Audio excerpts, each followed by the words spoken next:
Hello, my math learners. Welcome back to my YouTube channel, Math with Atapa. Let's find out the congruent figures.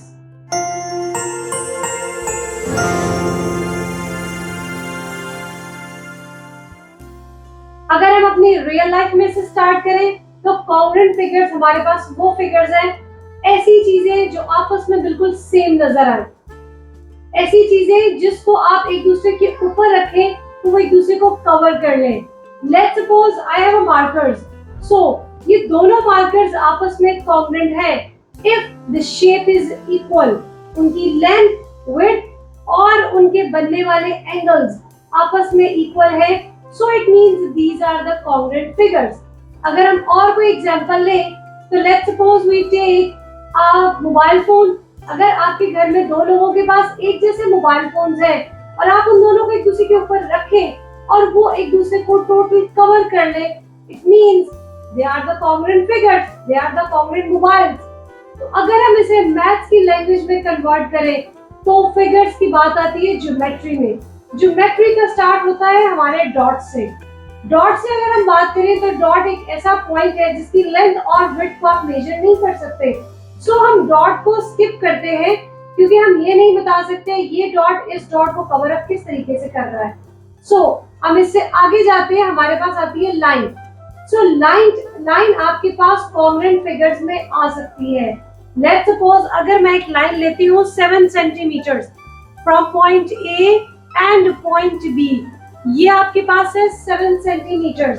एक और line आप इसके साथ ले लें जो कि नाम आप उसको डिफरेंट दे दें, which is a C and D, और वो भी आपकी 7 सेंटीमीटर है। ये तो मैं आपको बता रही हूँ ना कि this is a 7 centimetre. Let's suppose अगर आपको नहीं पता कि ये 7 सेंटीमीटर की लाइन है, सो आप इस लाइन को इस लाइन के ऊपर रखें। अगर इनकी लेंथ और विड्थ आपस में सेम हो और ये लाइन इसको या इस लाइन को इसके ऊपर रखेंगे, वो इसको कवर अप कर जाए, it means these are the congruent lines. वो बिल्कुल एक जैसी लाइंस हैं जिन्होंने एक दूसरे को टोटली कवर कर लिया। अब डॉट के बाद हमारी लाइन की बात थी, तो आपसे अगर कभी कोई क्वेश्चन पूछे कि क्या हमारे पास लाइंस भी आपस में कॉन्ग्रुएंट होती है, तो आप बिल्कुल कहेंगे यस, लाइंस भी आपस में कॉन्ग्रुएंट होती हैं। हम रूटीन लाइफ में अपना एक वर्ड यूज करते हैं सेम, ये तो बिल्कुल सेम इसके जैसा है। उस वर्ड को हम ज्योमेट्री और मैथ्स की लैंग्वेज में कहेंगे कॉन्ग्रुएंसी, कॉन्ग्रुएंट वर्ड। ठीक, उसके बाद हमारे पास आती है लाइंस के बाद ट्रायंगल्स। ट्रायंगल्स हमारे पास है किसी डिफरेंट शेप्स में, आपके पास मे बी एक्यूट एंगल के साथ आ सकती है, ऑब्ट्यूज एंगल के साथ आ सकती है। सो ट्रायंगल्स भी आपके पास डिफरेंट है, सो हम इनको नाम डिफरेंट देते हैं, ABC देन DEF। ये दो ट्रायंगल्स आपके पास हैं। अब अगर आप इस ट्रायंगल को उठाकर इस ट्रायंगल के ऊपर रख देते हैं इन योर इमेजिनेशन, तो इसका मतलब, और ये उसको कवर कर जाए, सो इट मींस ये आपके पास कॉन्ग्रुएंट ट्रायंगल्स हैं। और अगर ये इसको कवर नहीं करता तो इसका मतलब ये आपके पास कॉन्ग्रुएंट नहीं है। अच्छा, इसमें जरूरी नहीं है कि आपने ABC को ही DEF के ऊपर रखना है, आप DEF को भी इसके स्टार्ट साथ यही सब करके देख सकते हैं कि क्या आपके पास ये कॉन्ग्रुएंसी के सारे हमारे जो पॉइंट्स हैं उनको फुलफिल करते हैं या नहीं। जो हमारे पास कॉन्ग्रुएंसी के लिए ट्रायंगल्स के हैं वो कुछ डिफरेंट पॉइंट्स हैं, उनको भी अभी हम डिस्कस करेंगे। लेकिन लाइन के लिए हमारे पास ऐसा कुछ नहीं है। लाइन के लिए सिर्फ ये है कि आपके पास उसकी लेंथ और विड्थ इक्वल होगी तो हमारे पास वो दोनों लाइंस आपस में कॉन्ग्रुएंट हैं। सो अगर हम इन ट्रायंगल्स की बात करें, अच्छा फर्स्ट ऑफ ऑल हम यूज करते हैं अपना इक्वल साइन की इक्वालिटी शो करने के लिए कि ये इक्वालिटी है, left hand side right hand side की इक्वल है। बट जब आपके पास कॉन्ग्रुएंट वर्ड आता है तो कॉन्ग्रुएंसी को शो करने के लिए अब B सीरीज की नोटेशन थोड़ी डिफरेंट है, और जो दूसरी बुक्स है हमारे पास नॉर्मल सेम बुक और टेक्स्ट बुक जो है पंजाब की, उसमें कॉन्ग्रुएंसी के वर्ड की नोटेशन डिफरेंट है। बट अगर आप कुछ भी यूज करेंगे तो वो कॉन्ग्रुएंसी को तो शो करेगा। D सीरीज में आपके पास 3 लाइंस को इंट्रोड्यूस करवाया गया, वो आपको 3 लाइंस देके इस वर्ड को congruent word in the mathematics language explain कर रहे हैं। बट जब आप दूसरी बुक्स को जज कर देखते हैं, पढ़ते हैं, तो उसके ऊपर इस तरीके की नोटेशन आती है जो आपको बताती है कि ये कॉन्ग्रुएंसी को शो कर रहे हैं। अब ये तो होगी इसकी रोटेशन की बात। सेकेंड हमारे पास अब थर्ड में क्या आ रहा है कि हम किस तरीके से फाइंड आउट करेंगे कि हमारी ये ट्राइंगल इस ट्राइंगल के कॉन्ग्रुएंट है या नहीं है। सिर्फ ट्राइंगल्स पे बात नहीं खत्म होती, हमारे पास डिफरेंट शेप्स भी हैं। बहुत ज्यादा क्वेश्चंस हैं आपके पास डी सीरीज की यूनिट में, आपको कोई भी शेप दी जा सकती है। अब ये शेप देखने में आपको लग रहा है कि एक दूसरे की रिवर्स है, तो आप इसे टर्न कर सकते हैं। इन योर इमेजिनेशन आप ये सोच सकते हैं कि अगर मैं इसको टर्न करके इसके ऊपर रखूंगा तो ये हमारे पास इक्वल आ जाएगी, दोनों कॉन्ग्रुएंट आ जाएंगी। इसके लिए जरूरी है कि आपको इसकी बाकी भी सारे पॉइंट्स क्लियर हो कि क्या रूल्स है, हमने किस तरीके से इसकी साइड्स को फाइंड आउट करना है, किस तरीके से इसकी एंगल्स को फाइंड आउट करना है। तो अगर मैं आपके पास अभी सिर्फ हम ट्राइंगल की बात करें तो ट्राइंगल के कुछ रूल्स हैं। इसी तरह वही रूल्स हमारे इन्हीं क्वाड्रिलेटरल्स पे भी अप्लाई होते हैं। जब आप बात करेंगे कॉन्ग्रुएंसी की in the term of triangles, so आपको ये बताना है कि जब आप इसको उठाकर इसके ऊपर रखते हैं इन योर इमेजिनेशन, तो आपके पास एंगल ई जो है वो एंगल बी के ऊपर आ जाएगा। इट मींस आपका जो एंगल बी है, angle B is congruent to angle E. Congruent equal ही है, इसका ये मतलब नहीं है कि equality is different and congruent is different. No, एक नया वर्ड आपके पास इंट्रोड्यूस करवाया गया है, इसमें ऐसा कोई नई बात नहीं है। वो एंगल सी जो है वो एंगल एफ के इक्वल है। आप इक्वल भी लिख सकते हैं, आप कॉन्ग्रुएंट भी लिख सकते हैं। एंगल के लिए एंगल की रोटेशन बनानी जरूरी है। और अगर हम एंगल ए की बात करें तो ए आपके पास इक्वल होगा एंगल बी के। सो ये सारे एंगल्स आपस में इक्वल होने चाहिए अगर आपने कॉन्ग्रुएंसी प्रूव करनी है तो। सेकेंड आपके पास है, एक तो बात होगी एंगल्स की, फिर आगे हम डिस्कस करते हैं कि हमारी साइड्स। आपके पास ए बी जो साइड है that must be equal to B E side, B C side that must be equal to E F, and then last A C must be equal to D F. अब हमारे पास questions बहुत long हो जाएंगे अगर हम सारे angles को भी इक्वल प्रूव करेंगे, सारे साइड्स को भी इक्वल प्रूव करेंगे। जरूरी नहीं है आपको बहुत छोटे से क्वेश्चन दिए जाएंगे in the very small term कि जी आप इस चीज को इसके ऊपर जस्ट मेजर करके आप फाइंड आउट कर दें कि इक्वल है कि नहीं। हमारे पास इसमें रेशो के टॉपिक को यूज किया जाएगा कि हम इन दो वैल्यूज को लेकर इन दो वैल्यूज के इक्वल रख के हम उनको चेक करेंगे। लेकिन इस तरह हमारे क्वेश्चंस बहुत लॉन्ग होते जाएंगे, तो हमें मैथमेटिशियंस ने कुछ ऐसे पॉइंट्स दिए हैं जिनको आप यूज करके अपने क्वेश्चंस को शॉर्ट करके आंसर दे सकते हैं। नंबर 1 आपके पास है SAS। S means side, angle A means angle and S means side। जब आपको दो ट्राइंगल्स की कॉन्ग्रुएंसी प्रूव करनी है तो आपको उसके सारे एंगल्स और सारे साइड्स को इक्वल प्रूव करने की जरूरत नहीं है। आप अगर उसके एक साइड ये एंगल इसको इक्वल प्रूव कर देते हैं, it means both the triangles are congruent. इसी तरीके से हमारे पास नंबर 2 आता है angle side angle.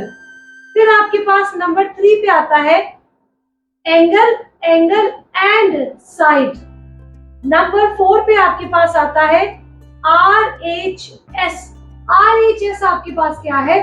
Right angle, ऐसी ट्राइंगल जिसमें राइट एंगल होगा उसके लिए हम इसको प्रूव करेंगे, right angle and then hypotenuse and then side. Right hypotenuse is also a side. जब आप इस तरीके से करेंगे सो ये आपके पास हाइपोटेनस है और ये भी एक साइड को ही करती है और 90 डिग्री आपके पास यहाँ पे बनेगा और हम इसके साथ अपनी एक साइड को लेंगे। इस तरीके से आपने इनको इक्वल प्रूफ करना है, कॉन्ग्रुएंट प्रूफ करना है।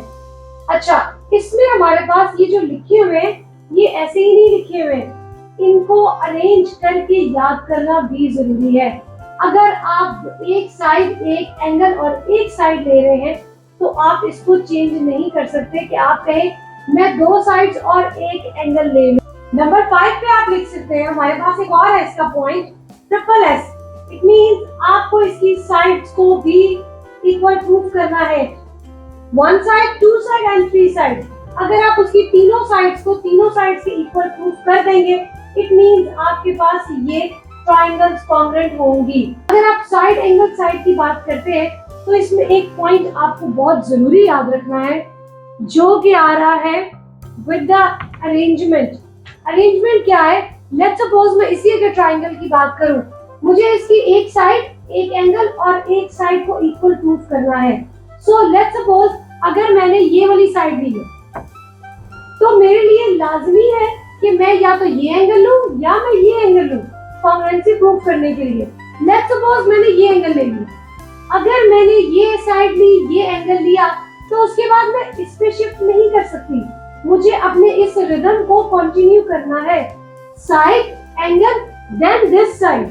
आपको इसके रिदम को ब्रेक नहीं करना है, उसकी कंटिन्यूटी को ब्रेक नहीं करना है।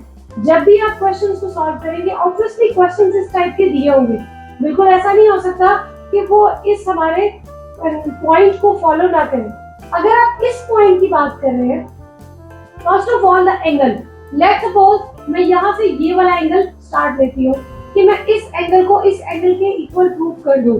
उसके बाद मेरे पास नेक्स्ट आती है साइड, तो या तो आप ये साइड ले लें या ये साइड ले लें, हम इस साइड को इंक्लूड नहीं कर सकते।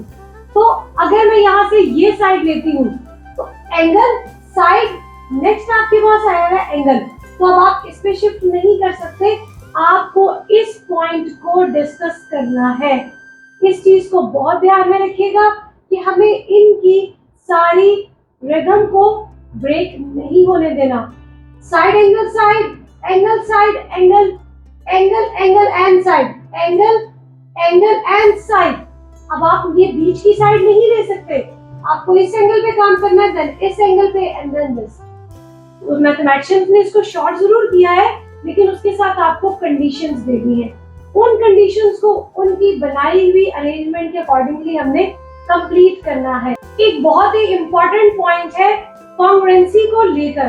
कॉन्ग्रुएंसी में जब हम बात करते हैं कि हमारी दो ट्रायंगल्स आपस में इक्वल हैं, अगर हमने ये प्रूफ कर दिया कि ये दो triangles A B C and D E F आपके पास इक्वल हैं, इट मींस आप ये कहेंगे कि अगर इस ट्रायंगल को मैं इस ट्रायंगल के ऊपर रख दूं तो ये दोनों ट्रायंगल्स आपस में इक्वल होने की वजह से इनके एरियाज भी आपस में इक्वल हैं।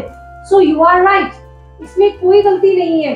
अगर दो शेप्स, दो ट्रायंगल्स, दो क्वाड्रिलेटरल्स, दो लाइंस, कुछ भी शेप्स हैं, वो आपस में इक्वल हैं, उनकी कॉन्ग्रुएंसी आपने प्रूव कर दी, it means the triangle A B C is congruent to triangle D E F. ये हमने कह दिया तो हम कहेंगे कि दोनों के एरियाज भी आपस में इक्वल हैं। लेकिन अगर मैं इसी लाइन को रिवर्स करके बोलूं, रिवर्स में क्या आ रहा है मेरे पास, अगर ऐसी दो शेप्स जिनके एरियाज आपस में इक्वल है, तो क्या उनकी ट्रायंगल्स या उनकी शेप्स भी आपस में इक्वल होंगी? This is not correct. हम इस लाइन को जब रिवर्स करेंगे तो ये लाइन आपके पास रॉन्ग है।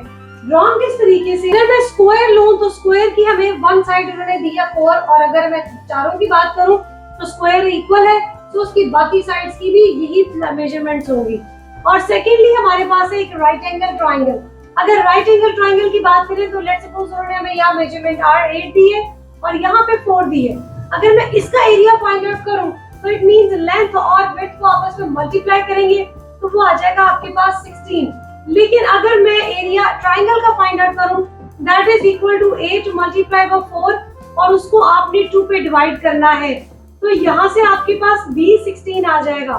सो 16 and 16 both are equal, areas आपके पास सेम है, but square is not congruent to right angle triangle. तो हमारी ये बात रिवर्स है। क्या है? अगर हमारे पास दो ट्रायंगल्स आपस में कॉन्ग्रुएंट है तो हम कहेंगे यस ऑब्वियसली उसकी सारी साइड भी आपस में इक्वल है, उसके सारे एंगल्स भी आपस में इक्वल है, और उससे बनने उन दोनों के एरियाज भी आपस में इक्वल है। बट अगर हम इसको रिवर्स करें कि जी एरियाज इक्वल है तो वो ट्रायंगल्स या वो शेप्स भी आपस में इक्वल है, तो वो नॉट इक्वल पे जाएगा। I hope you understand this very well. Congruency को लेकर ये आपके पास कुछ डिफरेंट पॉइंट्स थे जिन्हें मैंने डीपली एक्सप्लेन किया है। आई होप कि आपको ये बहुत अच्छे से इसकी कॉन्ग्रुएंसी के वर्ड को समझ में आ गया होगा in the terms of mathematics. अब इसके कुछ क्वेश्चंस हैं जो कि डी सीरीज में आपको दिए हुए हैं, उनको समझने के लिए आपको इससे कंटिन्यूटी को ब्रेक नहीं होने देना और नेक्स्ट वीडियो को लाजमी देखना है। हर वीडियो को एंड तक लाजमी देखा करें ताकि कोई ऐसा पॉइंट आपके पास स्किप नहीं हो जाए।